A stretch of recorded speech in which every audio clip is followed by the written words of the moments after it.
All right, so you all heard the official notice. This meeting is being recorded. So after tomorrow's session, we're going to take the sessions that were available to be recorded and clean them up so you don't get a lot of chatter from the beginning or end, and add some subtitles, and that will be available on the conference website. So please make sure you check back for that. Thank you for coming back this afternoon. For those of you who have been with us all morning, we know it's a long day of learning, so we appreciate you coming back. This is the afternoon keynote on perseverance, resiliency, and hope, a strengths-based perspective. Just a couple housekeeping before I introduce our speaker. We're going to ask that you remain muted for this session. Hopefully there will be time for questions and answers at the end. So you can put your questions in the chat box as we go along. My colleagues and I are going to be monitoring that chat box, so feel free to put questions in there, and we're going to get to them hopefully at the end.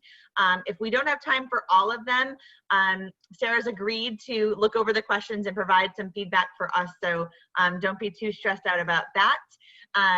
So again, make sure that you keep yourself muted and that you use the chat box for any questions or comments as the presentation goes on.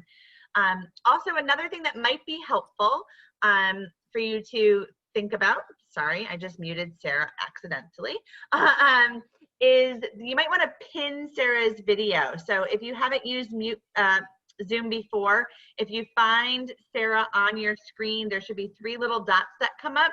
And you can click on that and hit pin video. She doesn't have a slideshow presentation, it's just her story. So please feel free to pin her so that way she's nice and large on your screen and you can see her clearly. Just other reminder is there is an evaluation for the full conference that's listed here on this slide. Fill it out tomorrow after your last session. So we're doing 1 evaluation for the entire conference. And now let me help me welcome Miss Sarah Howroyd, a licensed clinical social worker, and she's the Director of Mental Health and Addiction Services for Eye Care Health Network. She also co-founded the Manchester, Connecticut Heroin Opioid Prevention Education HOPE initiative. HOPE is a law enforcement diversion aiming to connect people with opioid use disorder to treatment instead of the criminal justice system whenever possible. She presently sits as the president of HOPE's board of directors. She also has a zillion accolades to her. So she was named on the 2020 Connecticut Magazine's 40 Under 40 list, awarded the Greater Manchester Chamber of Commerce 2020 Community Achievement Award, the Global Goodwill Ambassador of 2018. She's a Hartford Current Hometown Hero in 2017, and she was awarded the first ever Congressional Connecticut Public Safety Award from the Connecticut Senate for her diligent work in combating Connecticut's opioid crisis. She proudly identifies herself as a person in long-term recovery. She's an active member of both the Connecticut Governor's Alcohol and Drug Policy Council and Connecticut Opioid Overdose Prevention Work Group. She's a lifelong change agent and a tireless advocate for the betterment of people, families, and communities in need. So please help me welcome Ms. Sarah Howroyd, and I'm going to let her take it away. Thank you so much, Amanda. I appreciate that kind welcome. Good afternoon, everyone. Wow, it's definitely a tremendous honor to be Zooming before you all this afternoon. 2020 has certainly been exhausting, to say the least. I know I am emotionally and physically exhausted, and I imagine everyone else is too, if we're being really honest.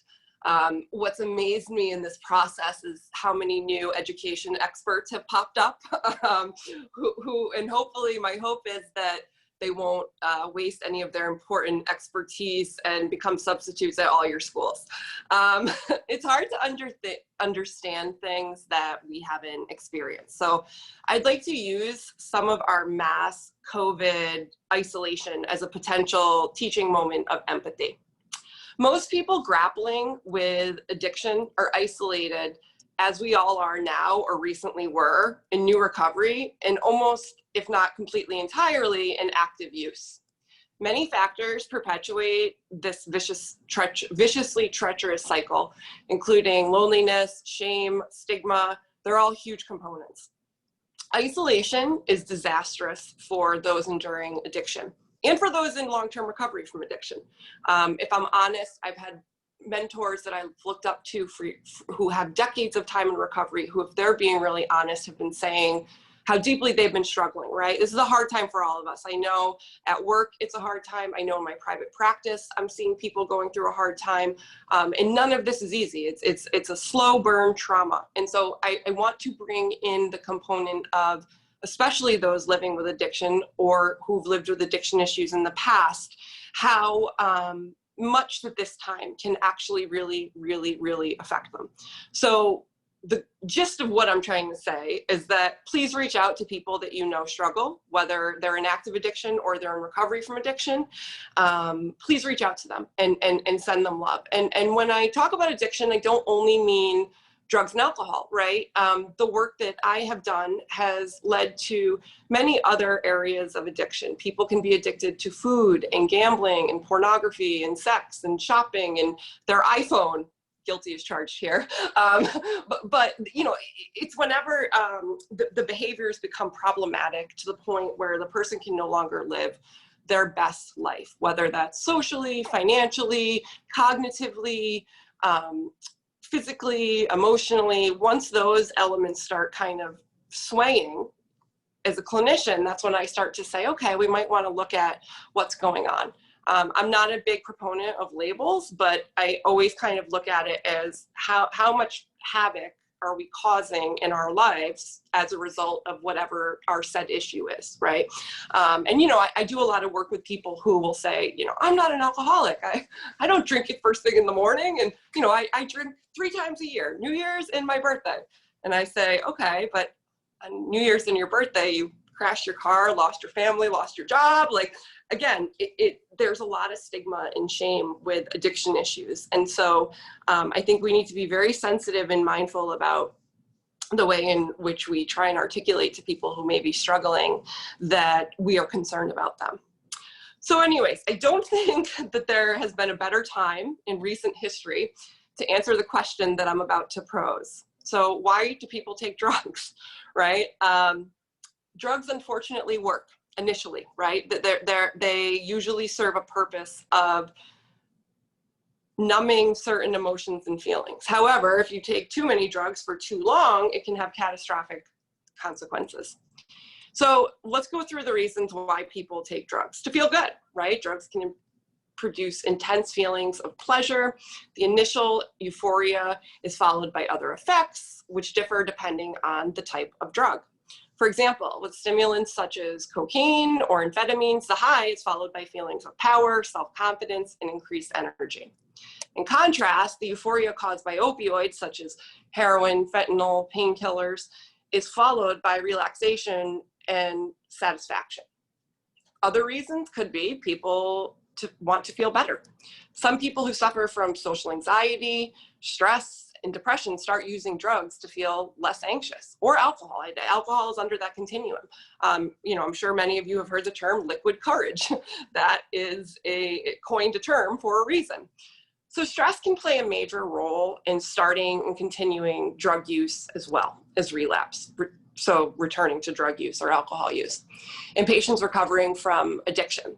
Overdose rates presently, we had seen a lull in 2018, and things were going slightly better with overdoses locally and on a national level. But with COVID, we've seen a re-uptick in a way that we hadn't seen before. And I probably personally know about 10 kids from, and I say kids, I'm almost 40, but people who are in their 30s or late 20s who are from my hometown in Manchester who died in 2020. And if I'm really honest, it doesn't shock me because I know how hard COVID has been for me and I've stayed sober through it. So again, I just think being gentle with the people around us is really important right now, and gentle with ourselves. So another reason people may use substances, to do better. Some people feel pressure to improve their focus in school or work or their abilities in sports. And this can play a role in trying or continuing to use drugs, such as prescription stimulants. Adderall is a big one amongst college students and even kids in high school. It's kind of murky, right? Because I feel like, without going on too much of a tangent, I feel like Adderall has become the new OxyContin of the late 90s and early 2000s, where if you have a prescription from a doctor, that means it's okay, right? Like it's murky, right? And so again, I think looking at someone's life and how well they're doing, and are these medications helping them to live their best life? And if the answer is yes, great. If not, we need to look at what medications they're on and how they're being prescribed. And I'm not a prescriber, but just my side thoughts. Curiosity and social pressure can be another reason why people use drugs. In this respect, teens are particularly at risk because peer pressure can be very strong. You could not pay me to go back to high school. Kids are brutal. Girls especially, I feel like, are even worse. But you know, the hormones and the unknown, and you could not pay me to go back. But I do think that adolescence is a developmental period for which there are a lot more risks. So we're going to discuss some of the risks today. So there are risk factors and there are protective factors. Risk factors increase the likelihood of someone using substances. Protective factors protect them from possibly using substances. So what are risk factors? Aggressive behavior in childhood, lack of parental, and I would make that wider than just using the term parent, but lack of caregiver supervision, low peer refusal skills, drug experimentation, availability of drugs at school, community poverty. What are some protective factors? Self-efficacy, believe in self-control, caregiver monitoring and support, positive relationships, extracurricular activities, school anti-drug policies, and neighborhood resources.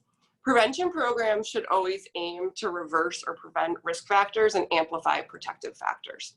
Another element I want to look at with this is different risk factors, because it's not an exact science yet. We don't know why some people may have 6 risk factors and not go on to become addicted, but someone with 1 may.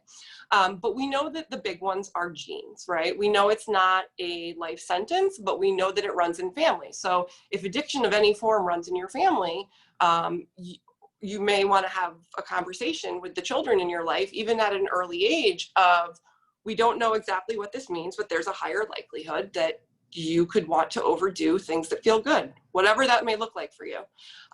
Gender, mental disorders, we know that between about 65% of people who suffer from addiction issues suffered from either wrongfully diagnosed, undiagnosed, or mental health issues. So they're often self-medicating initially. Their environment can be a big factor. Chaotic homes, parents' use and attitudes, peer influences, community attitudes, low academic achievement. But at the same time, I also don't want to perpetuate that myth, because as you'll hear in a couple minutes about more of my story, none of those things were there as far as environmental factors. So I kind of broke the mold of what someone who used substances should look like. Both my parents were teachers and really great community upstanding members who were always there and never missed a soccer game, basketball, anything I did. So again, this is not an exact science. There are factors that can be there, and this can still very much happen. So another big factor too is, we know brains develop until the early to mid 20s. So for girls, it's early 20s. For boys, it's usually mid 20s. So the earlier someone starts, the more of an issue this can possibly become, because brain chemistry is often changed quite a bit. And depending on how early they start using and the route of administration can both be factors. So with addiction, what essentially happens is your brain is hijacked by whatever your substance or behavior of choice is, and you have compulsions similar to that of something that's 50 times stronger than an impulse to eat, to go to the bathroom, to sleep, that type of thing, but it's significantly stronger. And it's a compulsion to use whatever your behavior or substance of choice is to cope, because your brain has been hijacked. And the difference between dependence and addiction is that dependence means that you're physically dependent on it, that you would go through some form of a withdrawal without it. Addiction means that you keep going even when there are negative or harmful consequences. So that's the really big one, is when you keep going despite negative consequences. I mean, as all of you, I'm sure, have seen over your careers, children's earliest interactions within their family and their classrooms are crucial to their healthy development and risk for drug use. I'm not going to propagate this whole speech on saying everything is parents' fault, right? I mean, kids don't choose what or who they're born into. And some kids are in really hard positions and turn out to be great. And some kids are in really great positions and turn out to have struggles. So I just think upping supports is a really, really important thing, whether it's mentorship or connecting kids to positive supports is really, really important. So how can we tell if a child is using alcohol or drugs? Teens are known to have mood swings. However, some behaviors may indicate more serious issues such as drug or alcohol use. And so I'm going to go through, right before I get into my personal story, I want to go into some warning signs to equip you and empower you, whether it's with your students or maybe it's at home with your own children or grandchildren. So problems at school, frequently forgetting homework, missing classes or skipping school, disinterest in school, dropping grades. So as a clinician, what I always look at is baseline, right? Are they acting abnormal for their abilities and typical normalcy? Like, what is their norm, and am I seeing a decrease in their ability to function? Physical signs, lack of energy, red cheeks or difficulty focusing could be a sign of alcohol use. Red eyes, marijuana use, teeny tiny pupils are almost always opioids. In the drug using community, it will be called pinned pupils, and it looks like the top of a pinhead. Strange burns on mouth or fingers could be a sign of using metal or glass pipes. Chronic nosebleeds. Neglected appearance, lack of interest in clothing, grooming, and appearance is not normal, especially for teenagers. Teenagers usually are very concerned about how they look. So when you see that starting to decline, it may be an indication that something else is going on. Changes in behavior. Teenagers enjoy privacy, but be aware that excessive attempts to be alone, exaggerated efforts to not allow family members in their rooms, not letting people know where they're going with friends or whom they're going with, breaking curfew without a really good excuse, and continuously breaking curfew without a good excuse. Changes in their relationship with their family.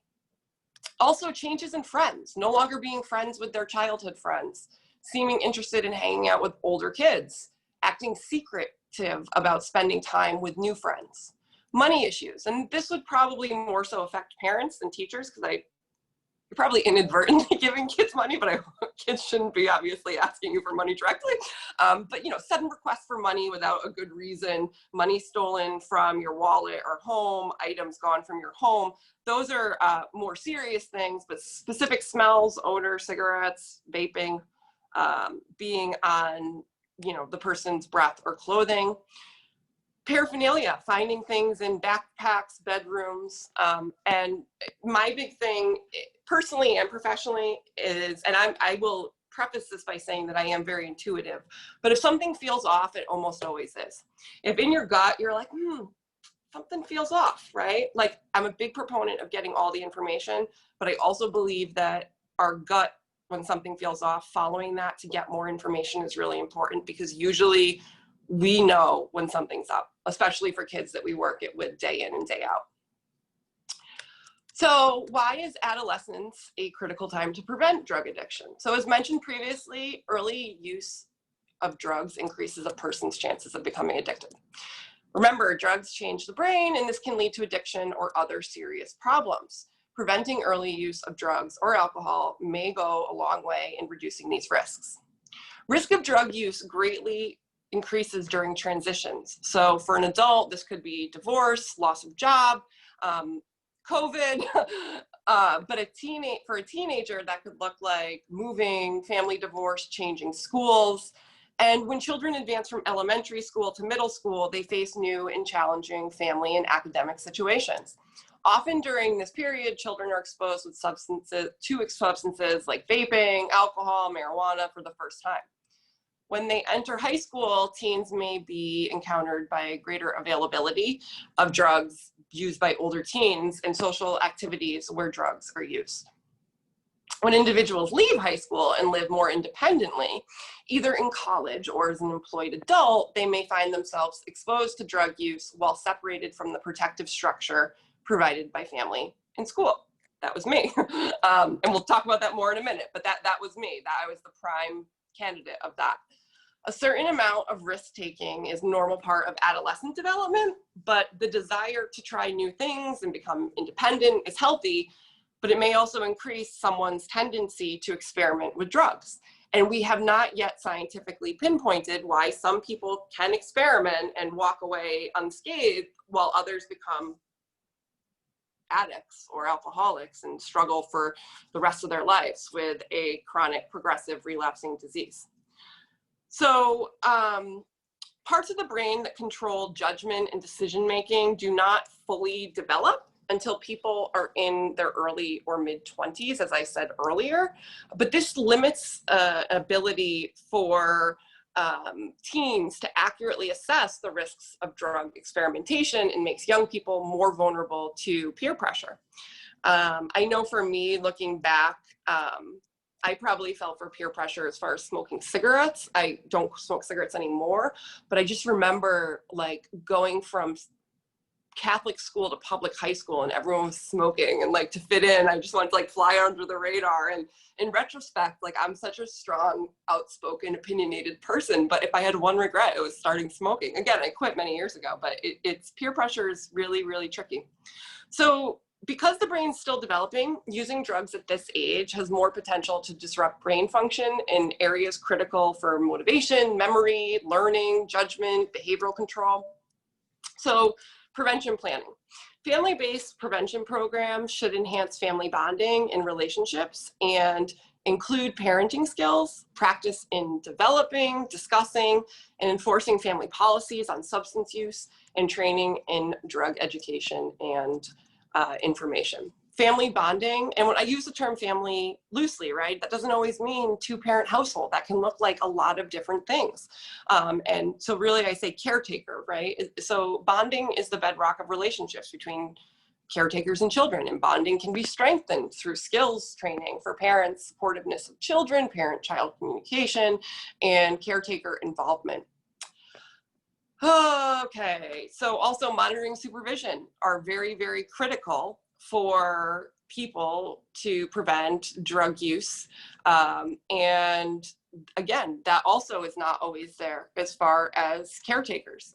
Some people have situations where they have to work and their ability to supervise may not be readily available.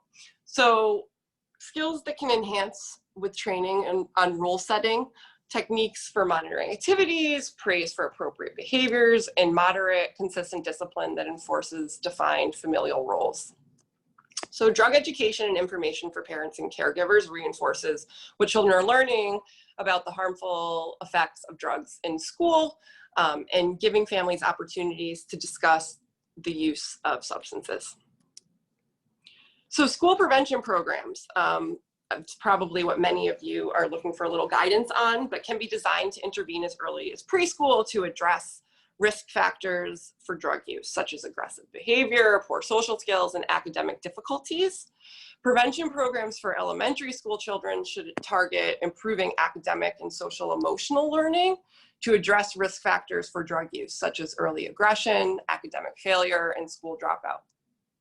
Education should focus on the following skills: self-control, emotional awareness, communication, social problem solving, and academic support, especially in reading.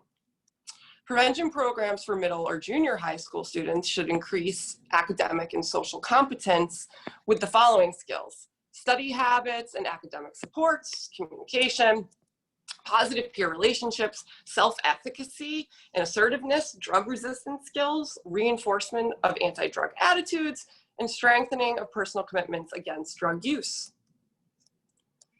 Prevention programs aimed at general populations at key transition points, such as transitioning from middle school to high school or high school to college, can produce beneficial effects even among high-risk families and children.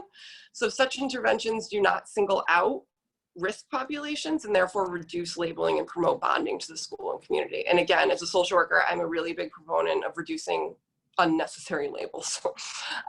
Community prevention programs that combine 2 or more effective programs, such as family-based and school-based programs, can be more effective than a single program alone. Community prevention programs reaching populations in multiple settings. For example, schools, clubs, faith-based, the media are most effective when they present consistent community-wide messages in each setting. Big experiment to do with that is mask wearing in COVID right now, right? I mean, it's consistent messaging is key.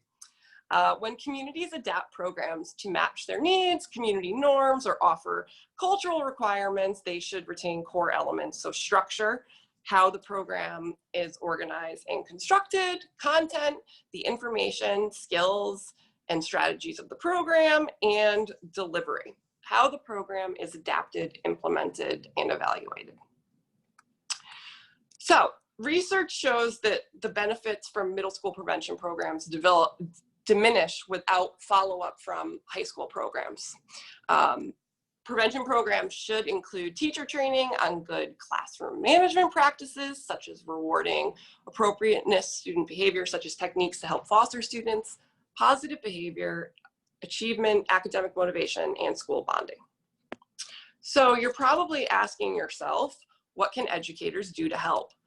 As a person in long-term recovery, I would say the biggest component of all of this is being present, non-judgmental, and offering unwavering, safe, and supportive spaces to all students, no matter what they've done. I think that we live in a society that perpetuates stigmas, and so offering safe spaces for people to come forward when they're struggling without feeling as though they're going to get in trouble is really, really important. And again, when something feels off, it almost always is. I would act quickly and follow my gut. But again, why am I so compelled to share and plead with educators and adults in child's lives to support? So just over 8 years ago, I could not have fathomed being a keynote speaker at a conference for educators because I was very near death with a 20% chance of living in the ICU, and I had to make a really fateful decision. I had to either change my life trajectory or die. Luckily, I chose to get my life together, and I continue to share my own story in an effort to inspire hope and change and recovery in others. I'm extremely grateful and humbled to have this opportunity and share snippets of my own journey to recovery via the State Education Resource Center Prevention Virtual Summit. The time is very much now for educators to act regarding the need for us to better prevent and support students regarding substance use issues across the nation. As a person in long-term recovery, I understand the dire need and life and death consequences of the severity of the issue at hand. Please make no mistake, I hold my head here today proudly with dignity as a person in recovery. I stand before you as a person who refused to give up their integrity to this disease. And I also stand before you as a person who refuses to be silenced by the stigma and shame also associated with this disease. Because I have learned myself personally, but also from the day in and day out work from the amazing people I serve, that stigma and shame only perpetuates and exacerbates this insidious disease. I grew up in Manchester, Connecticut in a Brady Bunch-esque, I made up a word, neighborhood. I'm the eldest of 3 children, and I had one of the most phenomenal childhoods a person could ever ask for. As I mentioned earlier, both of my parents were educators. Yes, you heard that right. Both of my parents were teachers.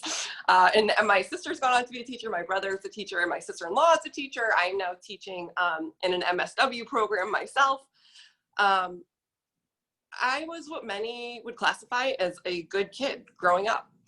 In high school, I partook in student government and spent my study halls participating in Best Buddies and unified sports. My Sunday afternoons teaching special needs kids how to swim. I graduated in the top 20% of my class without putting forth as much effort as I wish in retrospect I should have. Though overall, I had a really good head on my shoulders.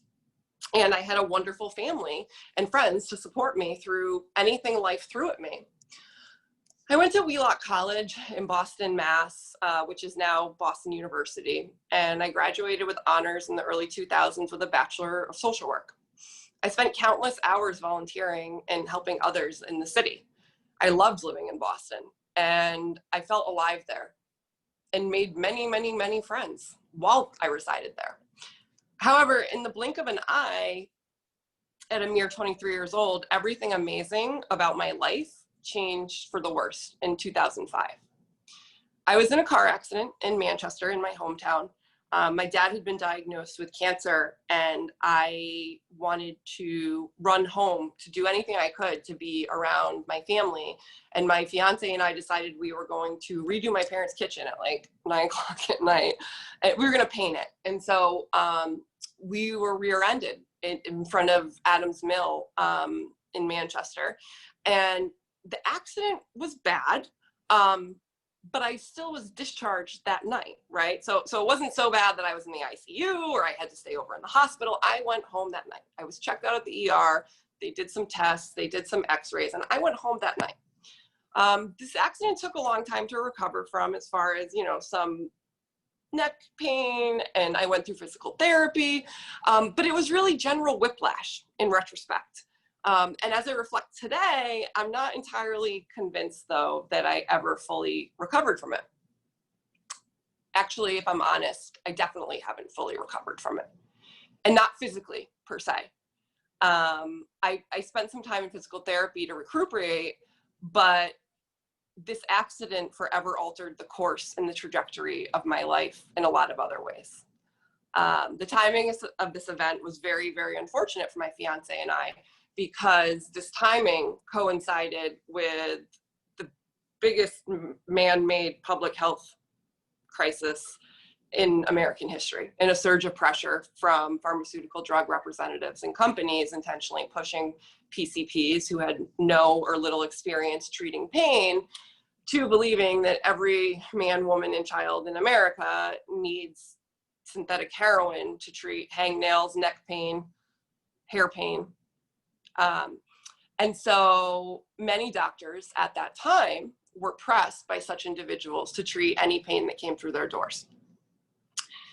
They were coerced to do so with their non-addictive, non-habit forming drugs. They said only 1% of people get addictive, and 1% of those people, and it's called pseudo addiction, basically fake addiction, not real addiction. Yet in my clinical travels have I tend to found pseudo addiction. But we are all now today really aware of the fact that this drug was Purdue Pharma's blockbuster selling drug, Oxycontin. I honestly didn't even know at the time what this drug was, but my fiance and I were both placed on an exorbitant amount of it and entrusted our care with our doctor, who we selected because of her stellar Ivy League education and residency training. I was always raised to be kind of a doctor snob, like the better their education, the better of a provider they are. And there was a lot of great things about her. But at the time, I did not know she was personally named on Purdue Pharma's Region 0 list. Apparently that's the thing.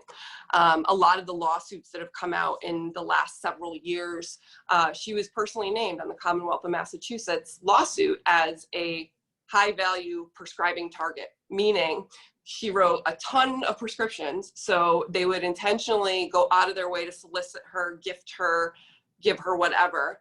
But it's really sad because she ended up losing her license and completing suicide the next day.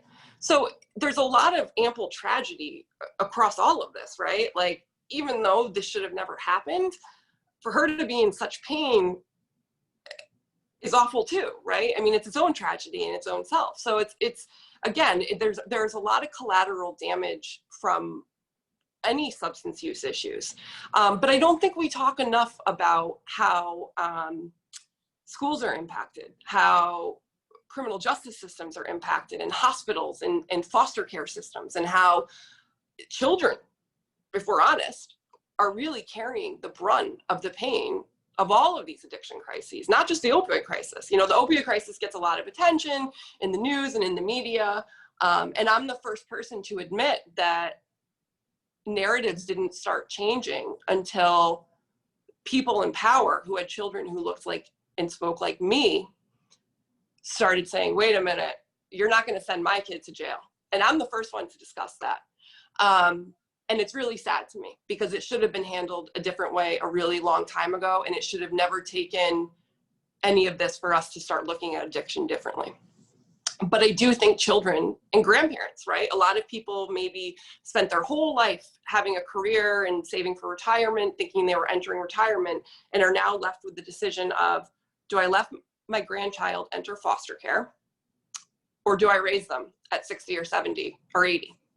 And that's a really hard decision, you know? And so again, I think that children are carrying the brunt of this crisis, and I say all addictions, right? Not just the opioid crisis. But so over time though, like so many other stories I hear day in and day out, physical dependency grew very quickly for my fiance and I both. And this was even while initially taking it as prescribed. However, she continued my prescription and his for almost 2 years, which would never happen today.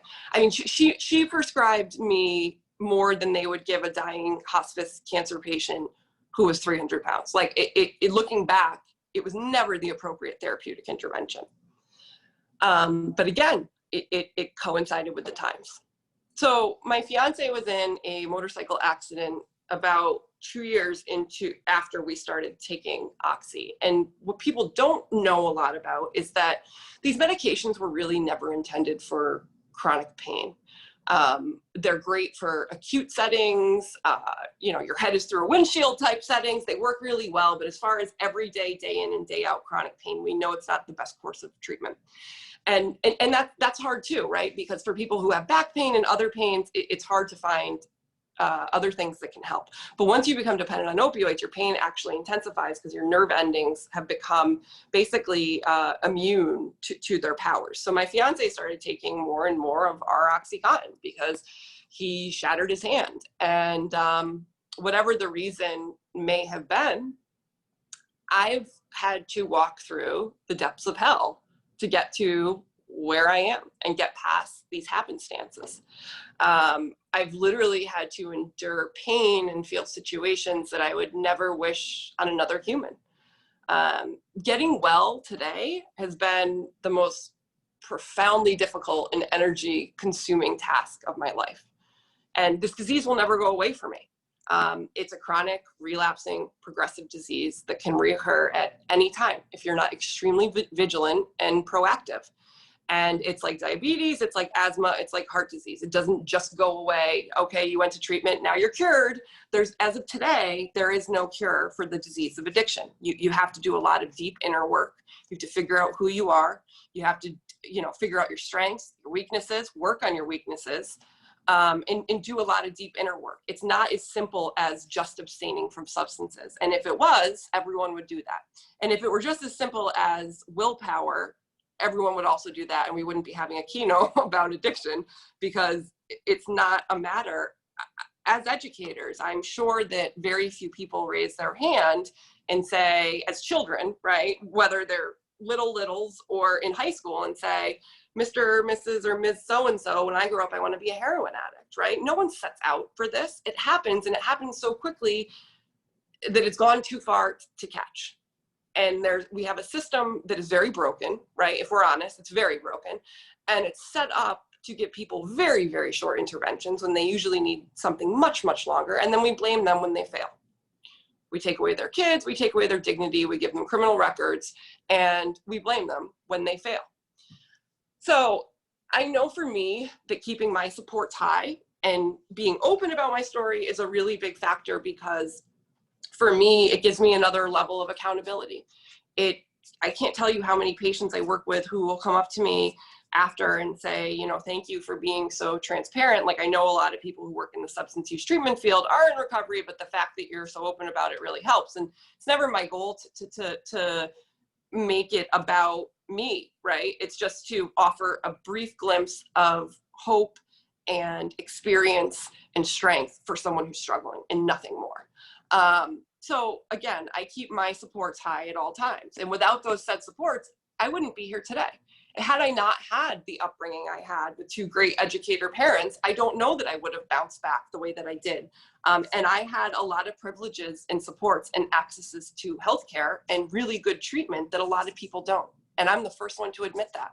So again, if we're being really honest, I have done everything I can to get sober, and it's hard work and it's all me, but I also was many steps ahead of where a lot of people are when they're starting out. And so I think that's a really important conversation that we need to have. It's with profound sadness that I mentioned that, you know, I too have felt the loss that so many have felt. You know, my previously mentioned fiance, who I spent all of my 20s with, he died 4 years ago. And, you know, he and I had been estranged for a while due to the disease of addiction, because it is impossible to get sober with a partner if you're using with them, unless you both do it at the same time or have a sustained break from one another. But it still knocks the wind out of me every time it hits me that he died at 35 with 3 degrees in engineering. I mean, he had such a brilliant mind, and he was recruited for the Navy's nuclear engineering program at 17 for scoring in the top 0.5% of the ASVAB. It's just such a waste of talent and life. And he never got to set out to do all the things he was meant to do and that we were meant to do, right? Like we were meant to do together. And it's hard. It's really hard, because even to this day, I don't know that there's anyone who I've loved the way I loved him. And that adds a whole nother layer of complexity to life. Gratitude, right, for experiencing that, but sadness for it being taken away.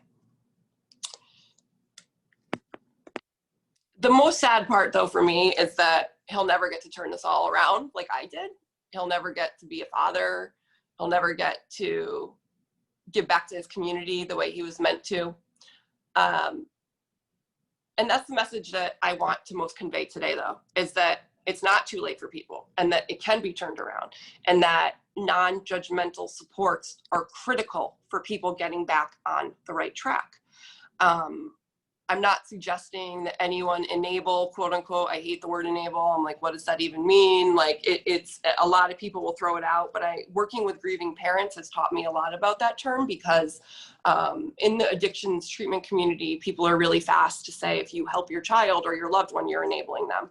And while taking them to COP in a local area is probably enabling, right?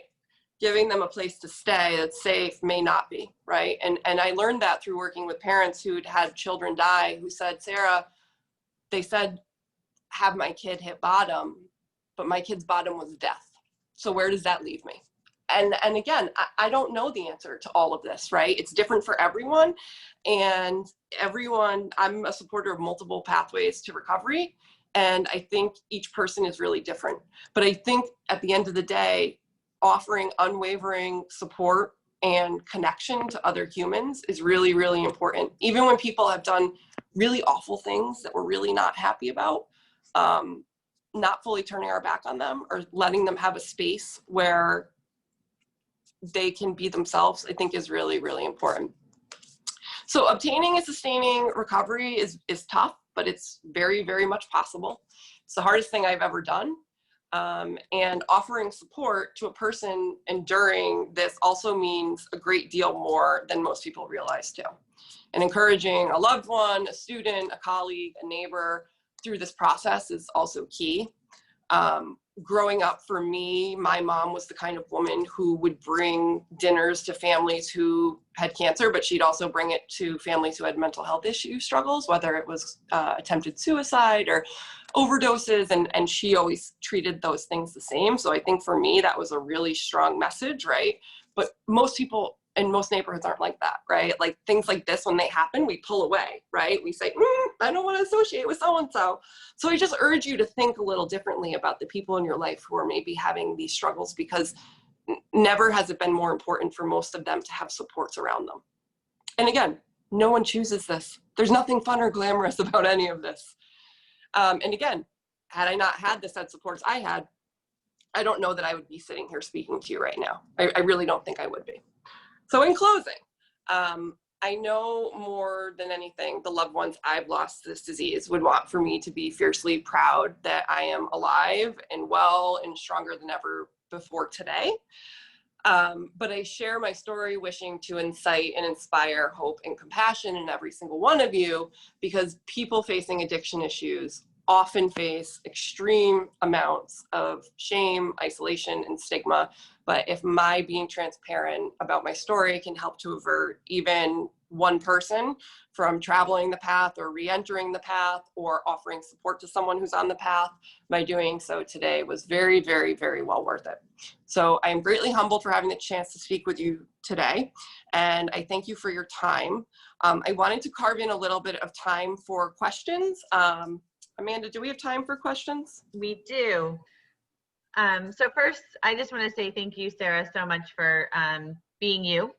And Thank you. sharing your story and being vulnerable and honest. Just really appreciate that. So thank you so much for that. A couple other things that I just want to let you know came up in the chat that I think is important to highlight in this space. You honoring your experience and the privileges that you had that have kind of supported you in your journey.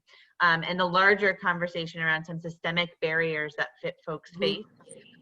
And thinking about our audience today in education is how can we support linking families and students in our community to resources so the barriers can be lifted a bit. Yep.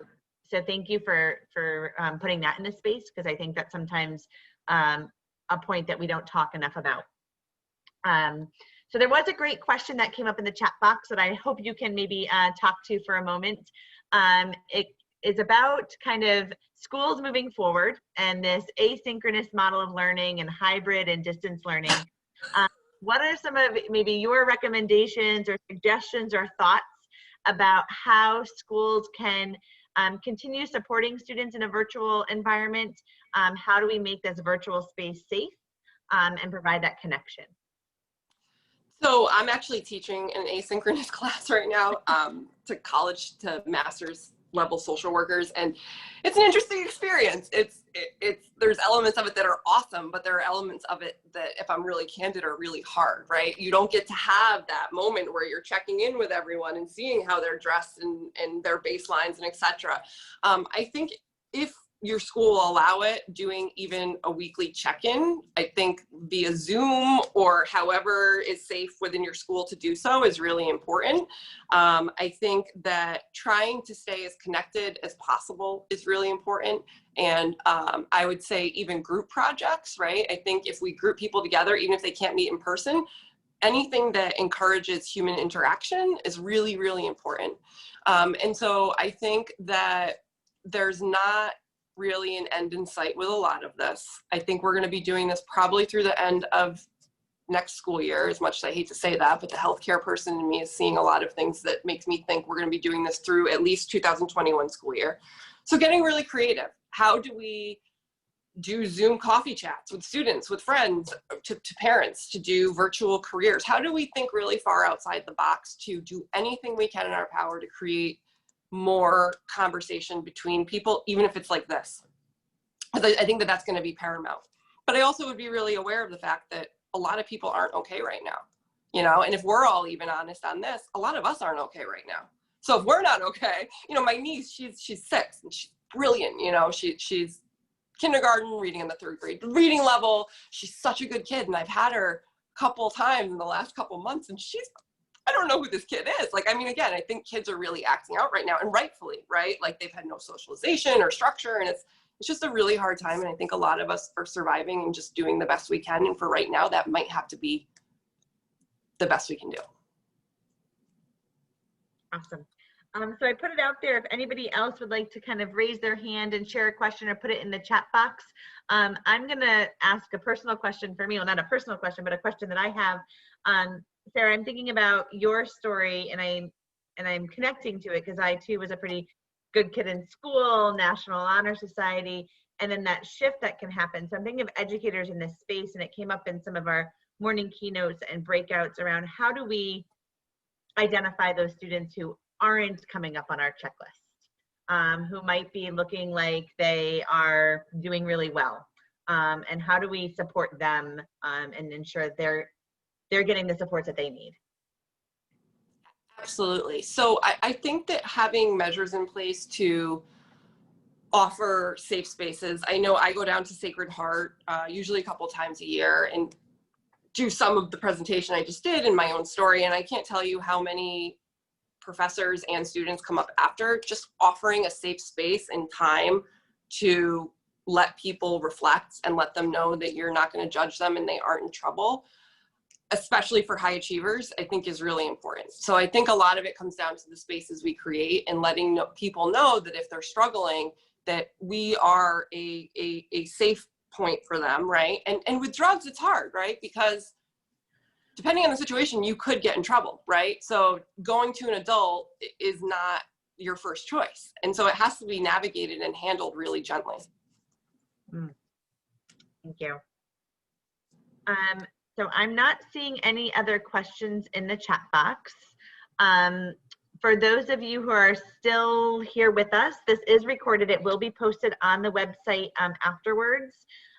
Sarah, we really thank you for sharing your voice and your story with us, the amazing work that you're doing. I mean, not only because you've been awarded all these great things from our state, but I know we had a nice kind of candid conversation before starting about the work with the law enforcement partnership and how we support folks in recovery and with addiction.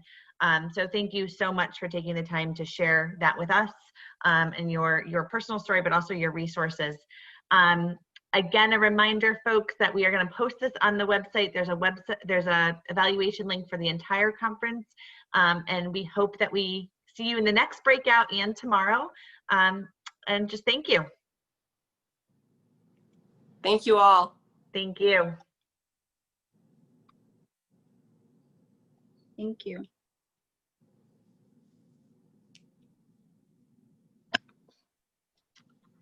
Stop recording.